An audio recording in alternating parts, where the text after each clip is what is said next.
Hi there. Welcome back to my course entitled Understanding EMV. Uh, and in this video, we are going to be kicking off with the acquiring section of EMV.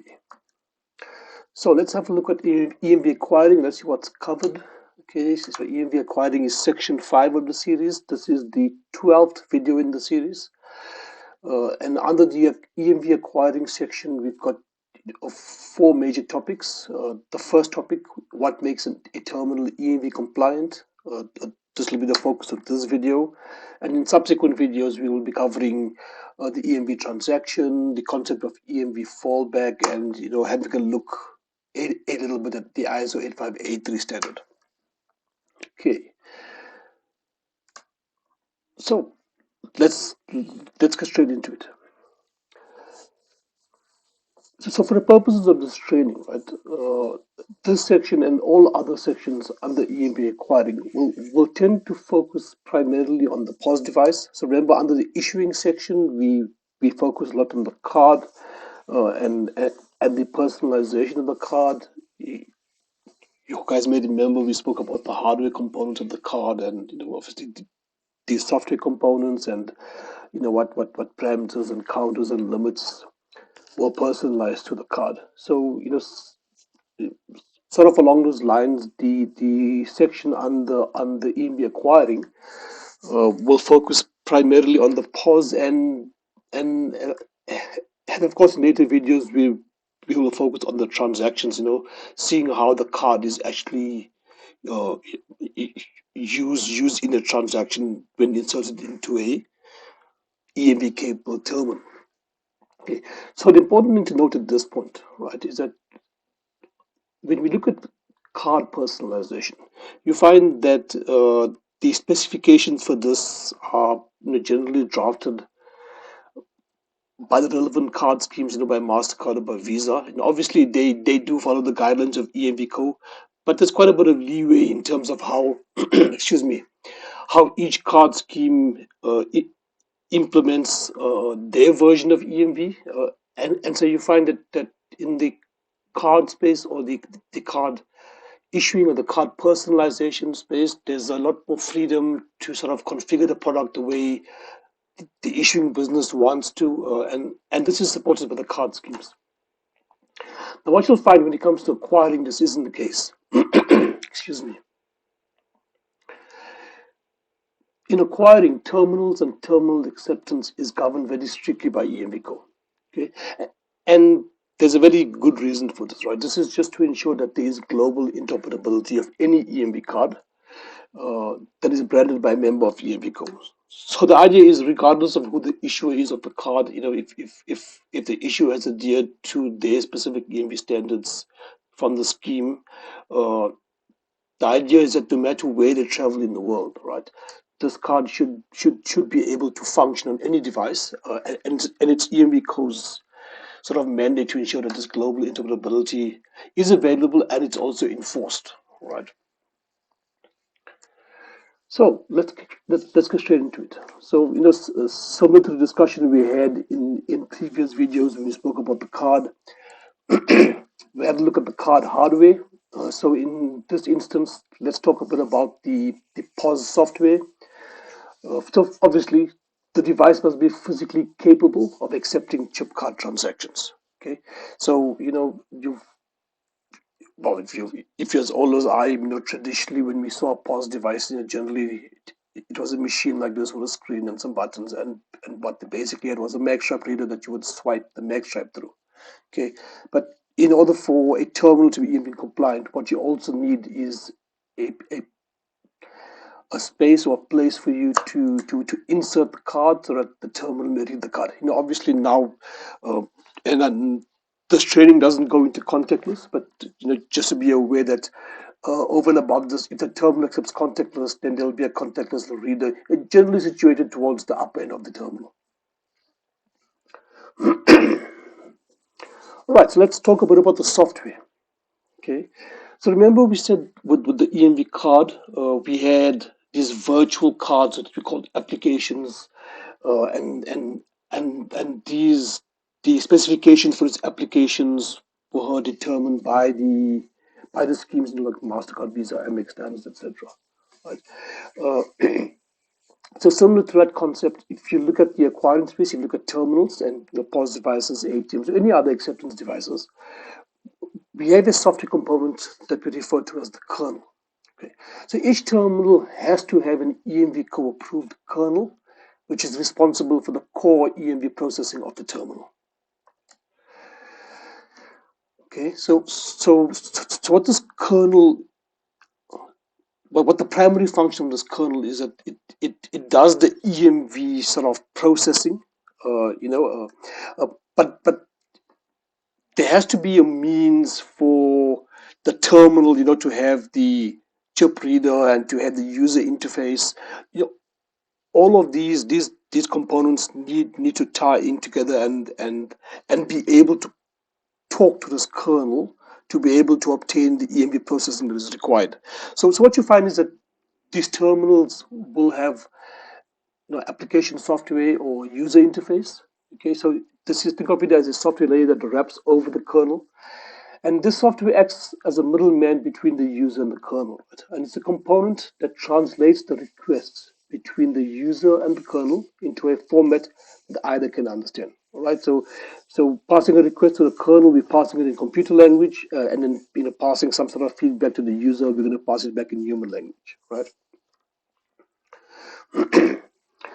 The next thing that makes a terminal compliant is something called certification. Now, terminals need to undergo multiple certification types before they may be released to market. And these can be broadly broken up into the following. So firstly, you have a level 1 certification. So your device manufacturers, they will certify the hardware with EMV code. Okay.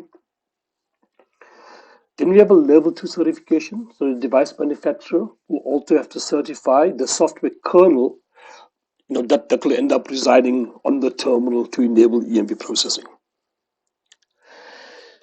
Then we have something called level 3 certification. And you will see that I've got it in inverted commas, right? So before an acquiring bank or retailer can deploy these terminals into market, so in fact before they even purchase the terminals, what they need to do is to ensure that the terminal they're looking to buy already has level 1 and level 2 certification.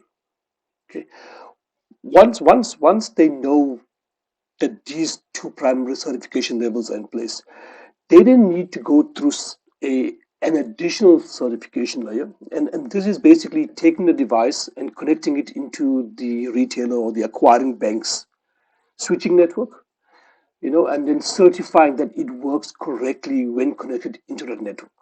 Okay, so and basically, for every scheme that you would like to acquire on the terminal, so if you wanted your POS device as an example, and you wanted to accept MasterCard transactions and Visa transactions and Amex transactions, what you would need to do is have the terminal level 3 certified with MasterCard for the MasterCard transaction, and then again with Visa, and then again with Amex, etc., right? So what this basically means is that the more schemes you wish to allow to transact on your device, the more certifications you'll have to undergo before you can start accepting those transactions on the device. So currently, these certification types are called different things by the different schemes. So MasterCard calls theirs MTIP, Visa calls theirs ADVT, and Discover calls theirs ETIT. Obviously, the other schemes have their own naming convention. But as we speak, there is some work in progress to formalize the different types into a level 3 standard, right? And this is what we're already in June 2023, and as far as I'm aware, this is still ongoing. Excuse me. All right. Do you guys remember in the issuing videos I think we had 3 separate videos, just briefly discussing all of the or most of the EMV tags that you would personalize onto the card. So that concept applies to the terminal as well. There are certain pieces of information or data elements that we need to program or encode onto the terminal, and I'm just going to refer to them as parameters just just for ease of reference, right? So there are certain tags and capabilities that need to be present in the software, and this will form part of the certification process for level 3, right? So let's talk a bit about these. Okay, so the first one that we can talk of is the AID list, tag 9F06. Right. And you guys will remember that we did reference the AID that's present on the card. Okay. And so this AID list will reference that AID on the card. Okay. So for each application that lives on the card, we have an associated AID for that application. Okay. The terminal will have a list of AIDs with which it can communicate with. Okay. So it's a list of AIDs that the terminal can support, and if the terminal doesn't support that particular AID, then no EMV transaction will be possible, right? So, and I'm just to explain this further. So, when you certify, when you do your level 3 certification for MasterCard, you will certify it for certain product types, and only after you've certified can you then load the AID for MasterCard onto the AID list for a terminal. And so as you certify for Visa and MasterCard and American Express and Diners, you will then, you would have tested and you would have ensured that the kernel and the software on this device can successfully interact with these card types, okay, or application types. Okay. So if a customer presents a card with an AID that the terminal is incapable of processing or hasn't been certified to process, obviously that transaction may not proceed at an EMV level. We have to do probably a match or manual entry or whatever it is. Okay. The next thing that resides on the terminal and similar to the card, you guys will probably remember the various references we've made to the various crypto elements that need to reside on the card. Well, the same applies to the terminal. So the first thing that we need to be cognizant of is that, and you guys should probably remember this, there's something known as a CA public key or a scheme public key. And we know that it's used for asymmetric cryptography, and it's used specifically for offline data authentication or card authentication methodology. Okay. So the card association of the schemes will distribute their public keys to all of the acquirers that are licensed and are certified to accept their brand. Right? These keys must be loaded onto the devices to enable offline data authentication to work. Okay. Now, there could be several sets of public keys loaded onto a device. Right? So, unlike the card where we'd see, possibly we would see one a reference to a single scheme public key, on the terminal you will find various versions.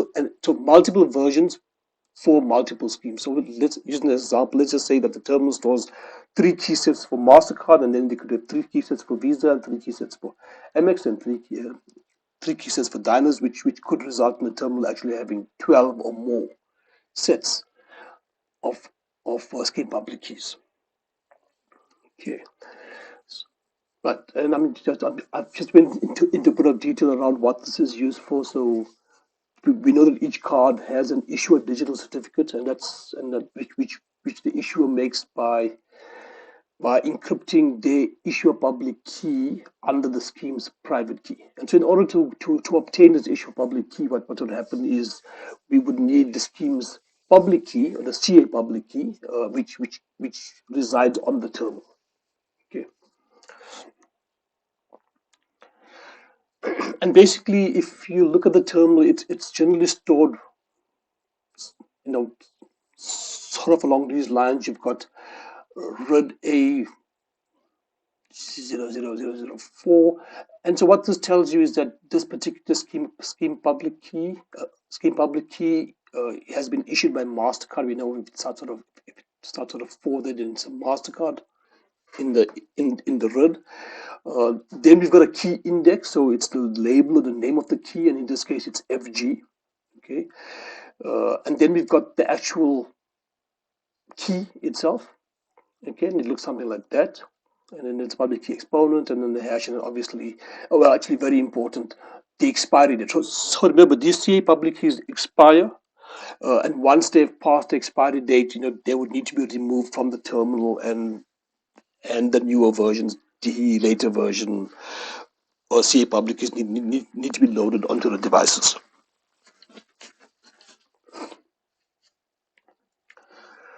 All right. The next thing we need to speak about are terminal action codes. So if this does sound a bit familiar to you, you guys may remember we spoke about issue action codes or card issue action codes when we were discussing uh, or EMV under the issuing section. So that goes into the card. So similar to that, we have something known as terminal action codes, which live on the terminal. Okay, and these are written as 5-byte hex values. Okay, it's important to note that these terminal action codes are an exact mirror, a carbon copy of the issue action codes that we spoke about in those previous videos. Right? Here's the difference, though. So under when the issue action codes are set up, generally it's the issuer who will align these issue action codes to the product rules. Obviously with some guidance from the relevant scheme. Okay, in the case of terminal action codes, it's the responsibility of the acquirer to set the TACs on the terminal. However, the acquirers don't have a lot of leeway in terms of what these terminal action codes should look like. So basically, what would happen is you would have a discussion with the scheme, indicating the sort of terminal and terminal setup and what sort of functions or features the terminal supports, and based on that, the scheme would revert to the acquirer and say, based on how you're setting the terminal up, you may use one of possibly only two terminal action code sets. So you would have to choose the one that best suits your business, and you find that this choice of two would be very similar. Maybe differing only by one or two bits in terms of terminal behavior. So once again, the acquiring component very strictly governed, and so you'll find that if you look globally across the world, terminals of a particular type will generally all present the same sort of terminal action code set. Okay, so what do terminal action codes look like? So here's some examples. You guys are familiar with issue action code denial, issue action code online and default. So similar to that, we've got terminal action codes denial, online and default, and we write it onto the terminal as a hex value, like this. Okay.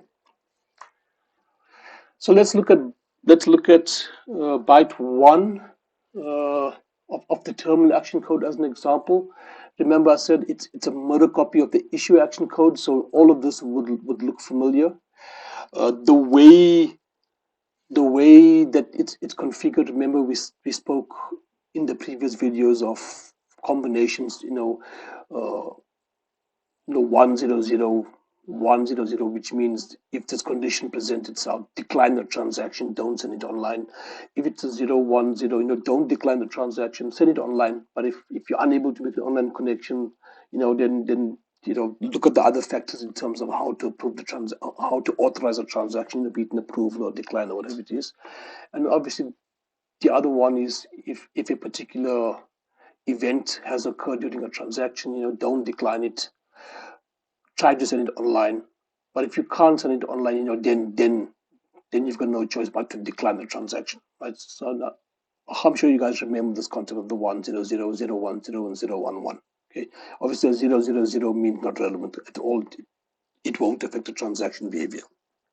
Okay, and once this is sort of established, you just roll it up, establish what the hex value is, and move through the 5 bytes, and once you've gotten the 5 hex bytes, that's the value that would be written to the terminal.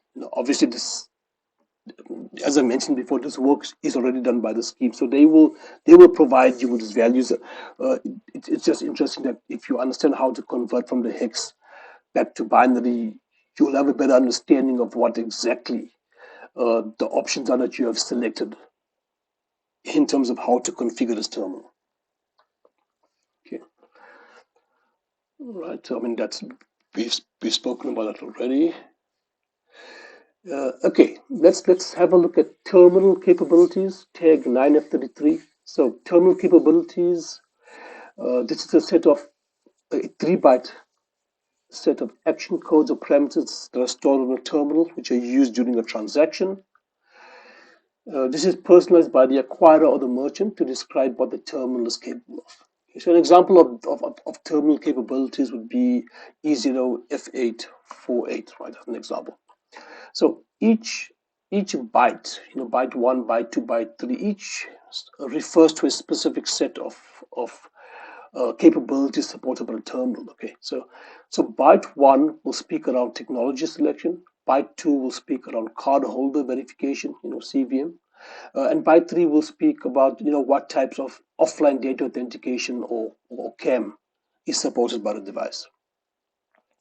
So think of the TAC as it's the CV or it's the resume of the terminal, right? So if you recall, the card also had a CV or resume tag that we refer to as application interchange profile, or AIP tag 82. So similar to that concept of the terminal capabilities is a list of sort of what the terminal is capable of doing. Okay, so let's look at terminal capabilities in more detail. So byte 1, remember we spoke about technology selection, and so if the terminal is capable of manual key entry, there's a keypad that you would enter the PAN number on, and this would then be built into the message to be sent upstream. Then you would set this to 1. Does the terminal support MagShop? Does it have a MagShop reader? You'd say yes or no depending on the configuration.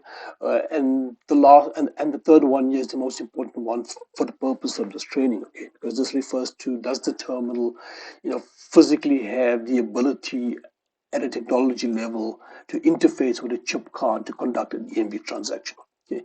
For now, bits 5 to 1 are all reserved for future use. Okay. So I mean, if you look at this 11100000, so that's the binary. You'll convert that to hex E0, and then you'll write it to the terminal. Okay. Byte 2, we're speaking about cardholder verification. So does a terminal support plain text PIN? So if a plain text PIN for ICC verification. So what this means is that, does a terminal support the function for a user to enter PIN and for it to pass the PIN in the clear to the card? Okay. Does a terminal support enciphered PIN for online verification? Okay, so the first one was offline. This is for online. So is the terminal capable of receiving a PIN from the user and encrypting it, and to be submitted as a PIN block to the issuer host for verification or validation? Okay, does the terminal is a terminal capable of printing a receipt, perhaps, for the customer to put a physical signature using a pen? Enciphered PIN for offline verification. Is a terminal capable of accepting a PIN entry from the user and then encrypting it before it sends it to the card to be verified? And does the terminal support completion of transaction without the customer being verified? Okay, and so similar to the previous slide, you sort of make a note of the binary value and you convert it to hex, and then you get the hex value. Let's look at byte 3 very quickly. So does it support SGA? No, it doesn't. Does it support DDA? Yes, it does. Does it support card capture? No, it doesn't. Card capture, generally ATMs would do this, but if you're looking at a POS device, there's no sort of hardware component that would hold the card and sort of prevent it from return to the user. reserved future use. But 4 is the important one. Does the terminal support CDA in our instance? Yes, it does. Okay, you basically line up the bits in the binary string, convert it to hex, and then once you've got the 3 hex values for bytes 1, 2, and 3, you then write the 3-byte value to the terminal. Okay, let's talk a bit now about additional terminal capabilities. Tag 9F40. This is a set of action codes which are 5 bytes long. Okay, and it's also stored in the terminal and also used during a transaction. Okay. This is personalized by the acquirer or the merchant to describe what the terminal is capable of, in addition to the terminal capabilities we've just discussed in the previous few slides. So an example of additional terminal capabilities would be like this: 7000808001. Each byte refers to a specific capability. So basically bytes 1 and 2, so the 7000 now talks about what sort of transaction types this terminal supports. Byte 3 refers to the terminal data input capability, and then bytes 4 and 5 speak about the terminal data output capability. Let's have a look at it in a bit more detail, right? So let's look at byte 1. So but basically what it's saying is, does this terminal support cash? So can you dispense cash? Can you do a cash withdrawal? In our case, it says no. So the chances are our example here is not an ATM, right? Because cash would be relevant to the to an ATM machine. Does the terminal support the purchase of goods? Yes. Does it support the purchase of services? Yes. Does it support cashback? So can an attendant at the retailer actually give you some cashback? In this case, yes. Does it support inquiries or transfers or payments or administrative? No. So generally ATMs would have these bits set to 1, but in this case, because it's set to 0, we can safely assume that the example that we're looking at here is a POS device, right? A normal retail POS device. You'd find it at almost any store. Okay, same principle. Line up the binary and derive the hex value. Let's look at byte 2. So byte 2 talks about, you'll see just one item here, bit 8. Is this terminal capable of processing a cash deposit? In our case, no. Everything else is reserved for future use, and as this will grow in future as there are more requirements being, or more features being made available and more requirements being met in the card and payments landscape. Right, let's look at, okay, so sorry, once again, binary is all zeros and therefore the hex value is 0. Let's look at byte 3. Okay, now we're looking at data input capabilities. Okay, so does the terminal have numeric keys on the keypad? Yes, it does. Does it have alphabetic and special character keys? No. It doesn't have command keys. It doesn't have function keys. Right. Byte 4, this is now data output, right? So can the terminal print a receipt as sort of facilitated or processed by an attendant? Okay, so this confirms that this is actually a POS device that's meant for retail use. We're looking at possibly a type 22 terminal, and in order for a receipt to print, an attendant will need to process this. Okay. As opposed to a card holder, who being able to work the machine on their own without an attendant interfacing between them and the terminal during a transaction. Display, so can during a transaction will there be something? Can we display certain relevant requests? Yes. So in this case, yes for attendant, no for card holder. Excuse me.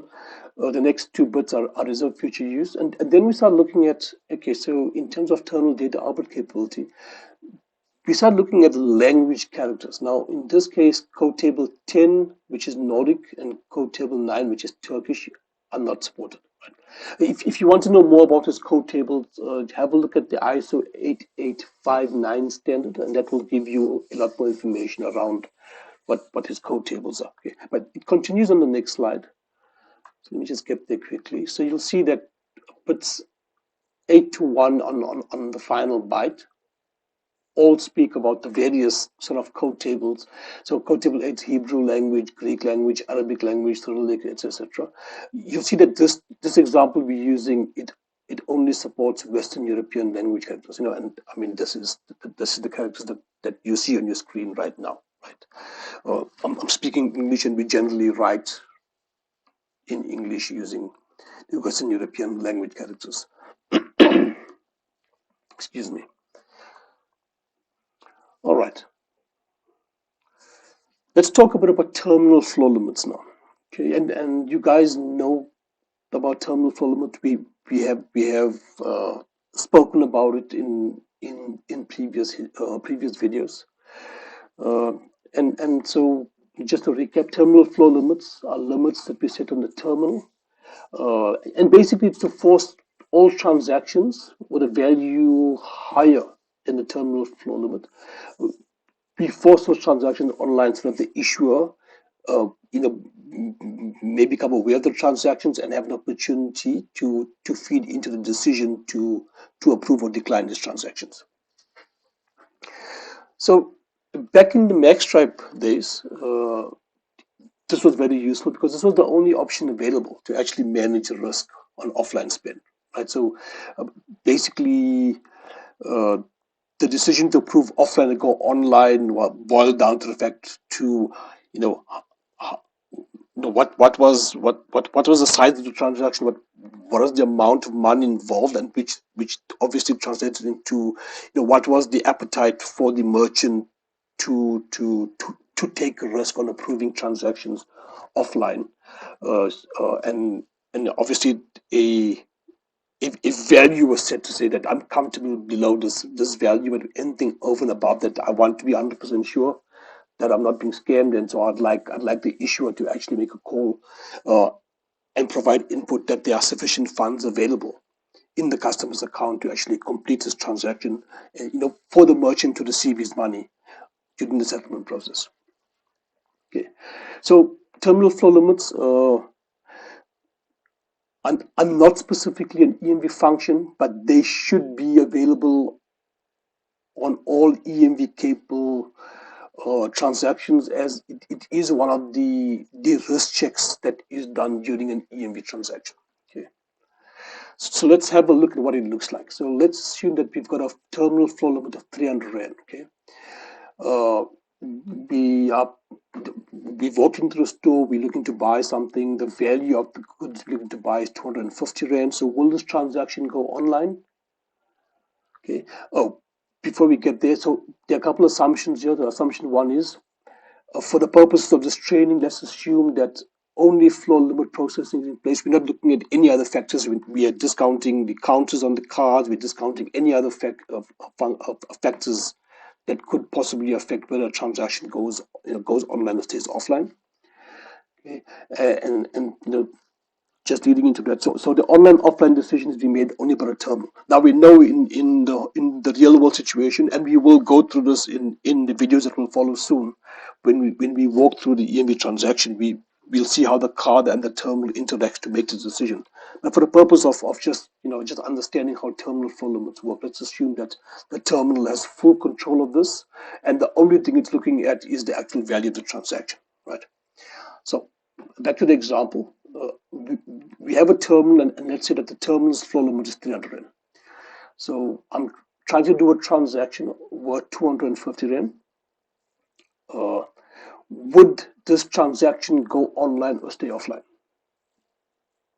Okay, so it would not go online simply because 250 Rand is less than 300. Okay, let's say I do a transaction and the value of it is 300. So now the transaction value is equal to the flow limit. Would this go online? No, it would not, because we haven't breached the limit yet. Okay, if you do a transaction for 300 Rand and 1 cent, okay, would this go online? Yes, it would. right? Because we've been now reached the limit of 300 Rand. And I mean, the last example is similar to one before. Here we've breached by 1 cent, here we've breached by 200 Rand, but the outcome is the same. Because we've breached the limit, yes, the transaction will be sent online. Okay. Let's talk a bit about random transaction selection now. So EMV capable terminals may randomly select transactions for online processing, regardless of transaction amount or any other condition that would normally allow for an offline approval.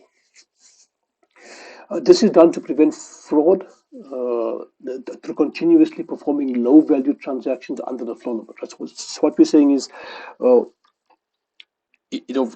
sometimes the fraudsters can pick up patterns where they say, I know the flow limit is 250 Rand. So if I just go into the store and I just buy for 200 all the time, there's a there's a there's a good possibility I could get away with many fraudulent transactions before I'm forced to stop. So random transaction selection is actually meant to hinder that or to hamper that, because what it does is it breaks the pattern. Human beings need a predictable pattern for them to do effective decision making, and when you don't provide that pattern, when the pattern isn't available, it becomes a lot more difficult for us as human beings to actually make decisions here. So the purpose of random transaction selection is to create situations or a situation where there's no discernible pattern in terms of when a transaction goes offline and when it goes online. It's meant to actually say that uh, we don't care what the value of the transaction is. Okay, as an EMV capable terminal, we could send a transaction online at any time. Okay, so if you're banking on the fact that you're going to try to make 20 transactions under the flow limit, we are not going to allow you to do so. Right? So random transaction selection is actually quite an important factor in markets, where we still rely heavily on offline transactions. Obviously in markets where the bulk of transactions go online, some countries have 100% online transactions, some have 90 or 80. It's obviously less relevant there. Okay, but if you're looking at regions where there's a significant amount of transactions that are required to remain offline, for whatever the cost, poor connectivity or it's just communication costs are harbor high. In those markets, offline transactions have a key role, and therefore random transaction selection is actually very important in those regions, right? There's two ways in which we do random transaction selection. The first is flat selection, and the second is bias selection. Let's talk first about flat selection. So this is when a terminal randomly selects transactions where the transaction value is below the flow limit, uh, but based on a flat percentage. So let's just say 10%. So what we are saying here is that we want 10% of all transactions, regardless of the value of the transactions, to be sent online. Okay. Now,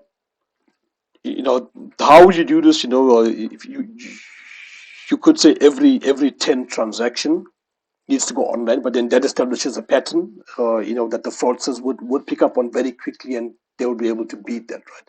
So what we actually want to do is to figure out a way that, with no pattern, with no rhyme or reason, let's just sort of somehow get 10% of all transactions to be randomly selected to go up, right? And so what you would find is that you would want a pattern, you would want a lack of a pattern, so that you'd have, maybe one transaction going online, then the next three will stay offline, and then the next two will go online, next one will stay offline, the next four will go online. So there's absolutely no pattern that anyone could actually, attempt to measure so that they could beat it. Okay, so how do we do this, right? Well, very easy. The terminals are set up to randomly generate a number between 0 and 99. Okay, if the value is between 0 and 9, okay, so 0 and 9 is 10 characters, okay, and that meets our 10% there. So if the value is between 0 and 9, then the transaction is randomly selected. If the value is above 9, then normal processing occurs. All right. If you're not sure about what I've just said, I'm going to try to break it down a bit further. So we're saying that for 10%, if you want a flat selection rate of 10%, right, then we will generate random numbers between 0 and 99. And if that random number that gets generated is between 0 and 9, that falls under 10%. If you want a flat rate of 15%, then it's the same principle, but instead of 0 to 9, we would select all transactions where the randomly generated number is from 0 to 14. And if you wanted half of your transactions to be randomly selected to go online, generate a number between 0 and 99, and if the number falls between 0 and 49, then it's been randomly selected, right? Remember, so 0 to 9 is 10 characters, 10%. 0 to 14 is 15 characters, 15%. 0 to 49 is 50 characters, 50%. Okay. So let's look at this, right? So let's assume that on my terminal, I've got a flat selection of 10%. So we know, right? So I'm going to generate a random number. And if that number is from 0 to 9, then yes, it's been selected for being sent online randomly. Okay. And if not, then it hasn't been selected. So let's look at an example. So once again, our flow limit is 300 Rand. Okay. I've got a transaction value of 250 Rand. Okay. Does 250 Rand exceed 300 Rand? No, it doesn't. Which means if you're looking only at a terminal flow limit processing, this transaction should not go online. Okay. So, right. So go online because of the flow limit? No. Let's generate a random number between 0 and 99, and what the terminal generated was a value of 37. So if it's 37, 37 does not fall within 0 to 9. So do we go online because of random selection? We don't. Final outcome, we stay offline. Okay. Let's look at another situation. Terminal flow limit is 300 Rand. The transaction value is 275. So does the transaction value exceed the flow limit? No, it doesn't. So what we know here is that because the flow limit has been exceeded, we should not be sending this transaction online, because of terminal flow limit processing. But when we generate a random number, the terminal generates a value of 6. Now, 6 falls within the range of 0 to 9. So this means because it falls within this range, this transaction has been selected for random online processing. And the final outcome will be online. Okay. Last transaction, we are exceeding the terminal flow limit by 1 cent. So does it exceed the flow limit? Yes. Should we go online because of the flow limit? Yes, we should. Do we need to generate a random number? Yes, we could, but we don't need to. And even if we do, we're not going to use it, right? Because it's not applicable. We are going to send it online anyway because we found another reason for it to go online. Okay, I hope that makes sense.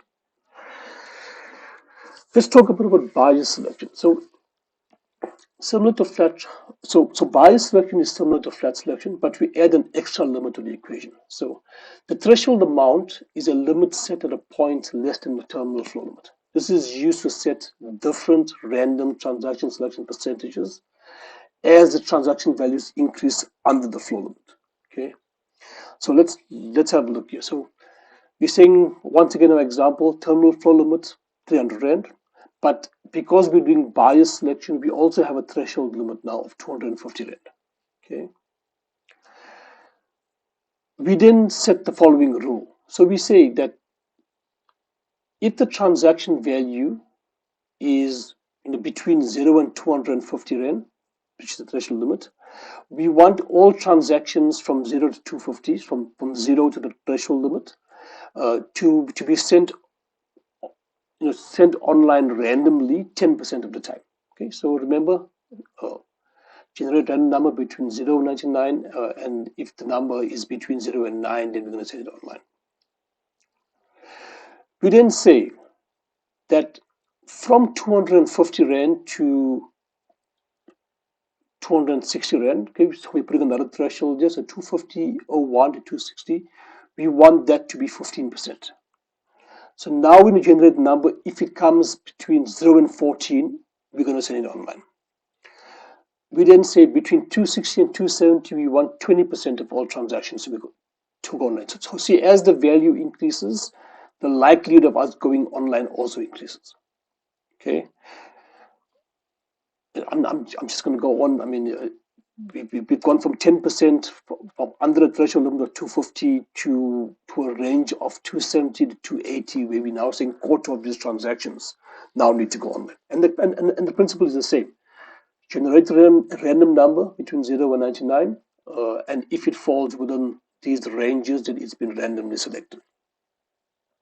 Okay, there you go.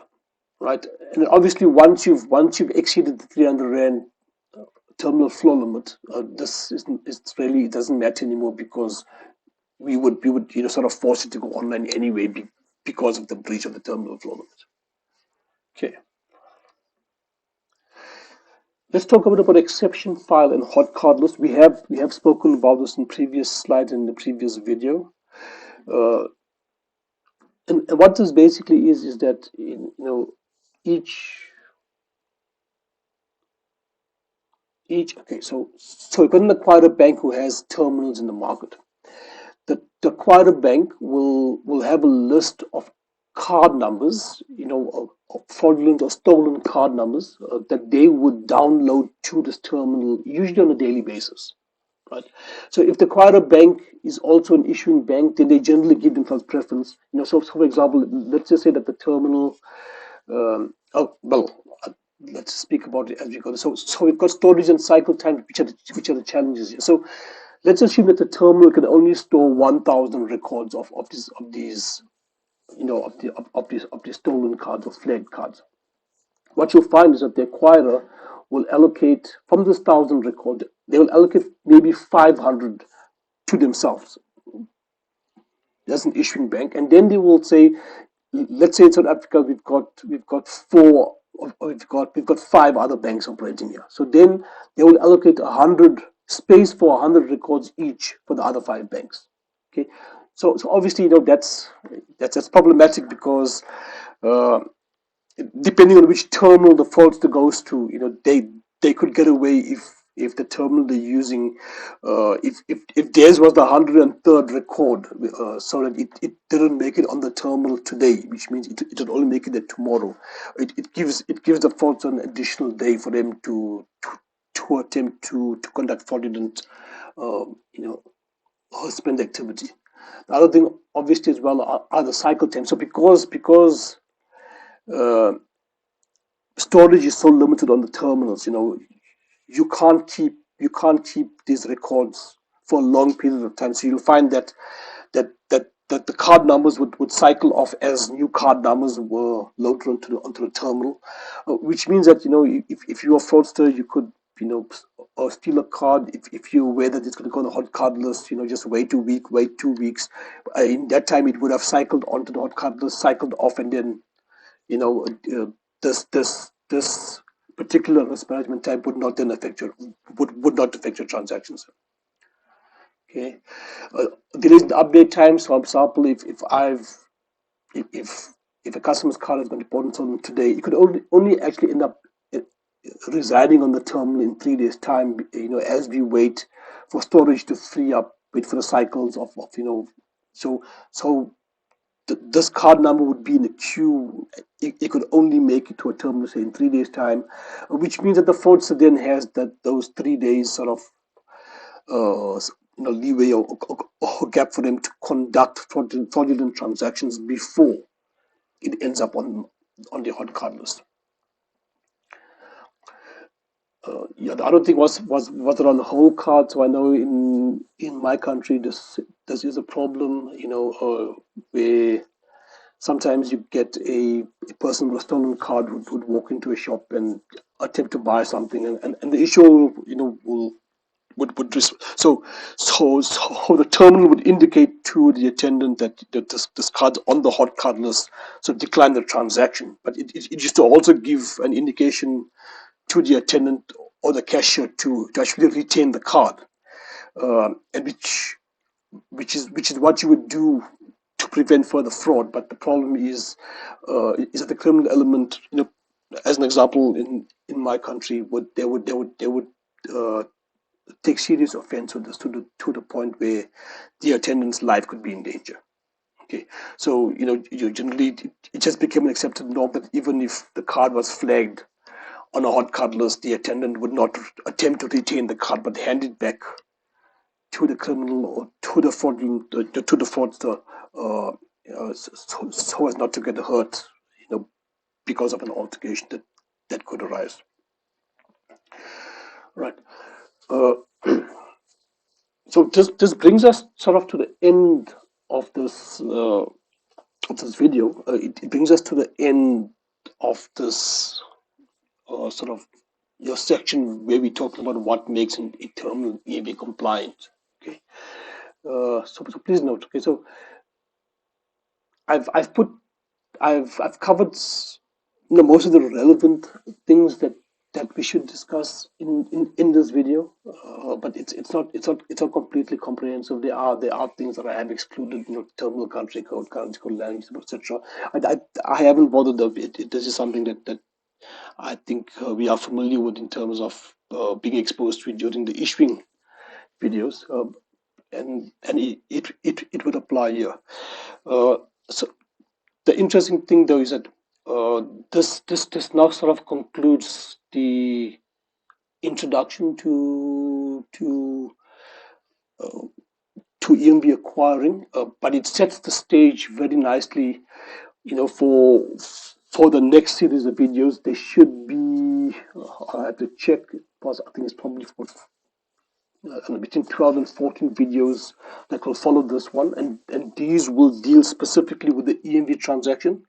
And what will happen in those videos is that all the things that we've been exposed to during the EMV issuing videos, as well as basically all the videos, from the start up until this video here, we'll sort of see how everything hangs together when we actually walk through the 14 steps of an EMV transaction.